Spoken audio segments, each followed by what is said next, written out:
রাজধানীর গাবতলীর বড়বাজারে তুরাগ নদ উদ্ধারে অভিযান চালাচ্ছে বিআইডব্লিউটি এর ভ্রাম্যমাণ আদালত। সকাল 10টার দিকে দ্বিতীয় ধাপে সপ্তম দিনের মতো শুরু হয় এই অভিযানে তুরাগ নদের তীর ভরাট করে অবৈধভাবে গড়ে ওঠা ছোট বড় স্থাপনা ভেঙে উচ্ছেদ চালাচ্ছে বিআইডব্লিউটি।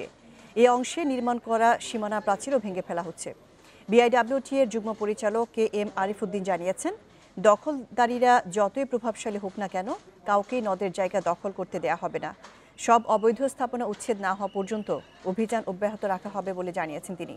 বিআইডব্লিউটি এর তথ্যানুসারে অভিযানে এখন পর্যন্ত বুড়িগঙ্গা এবং তুরাগ তীরে দখল হওয়া প্রায় 52 একর জমি উদ্ধার করা হয়েছে।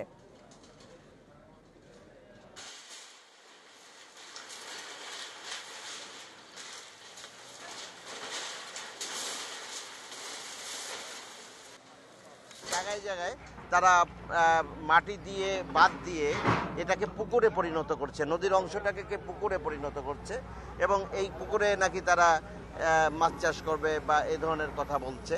পাশাপাশি একটা মসজিদের নামে একটা বড় ধরনের একটা জায়গা কিন্তু এক্সটেনশন করেছিল। তো আমরা মসজিদ কমিটির সাথে কথা বলেছি।